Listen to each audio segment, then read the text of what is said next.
Salut à tous, alors bienvenue pour ce nouveau tuto. Aujourd'hui on va faire la troisième partie des formes galéniques.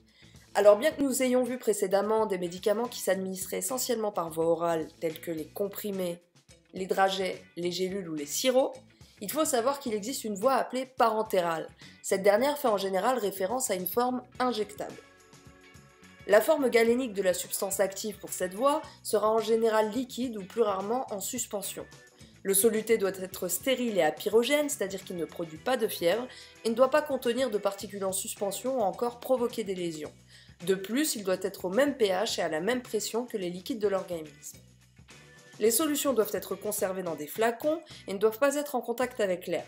Le soluté sera ensuite prélevé à l'aide d'une seringue. Lorsque l'on passera par la voie intraveineuse pour un temps plus ou moins long, on parlera de perfusion. Les précautions d'usage pour les solutions de perfusion sont les mêmes que pour les autres solutés injectables.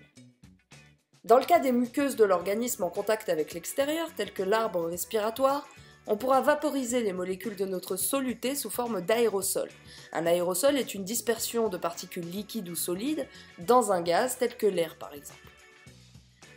Dans le cas où l'on souhaiterait utiliser une substance active au niveau du rectum, on utilisera un suppositoire, tandis que pour le vagin, on emploiera des ovules. Dans le cas du rectum, on utilisera le suppositoire lorsque l'on souhaitera éviter l'effet de premier passage hépatique qui diminue grandement l'absorption. Dans le cas des ovules vaginaux, leur utilisation se fera dans le but d'un effet local. En ce qui concerne les poudres et les pommades et les crèmes, elles sont étalées sur la peau et dans bien des cas, elles ne contiennent aucune molécule active mais assurent un soin et une protection. On peut cependant y incorporer une substance active soit pour une action locale, soit plus rarement pour un effet systémique. Les timbres transdermiques, quant à eux, sont collés sur la peau. Ils contiennent un réservoir d'où la molécule diffusera et sera absorbée à travers la peau. L'avantage de ces systèmes transdermiques réside justement dans la possibilité de fixer sur l'organisme un dépôt à partir de laquelle la molécule sera administrée de façon continue comme une perfusion.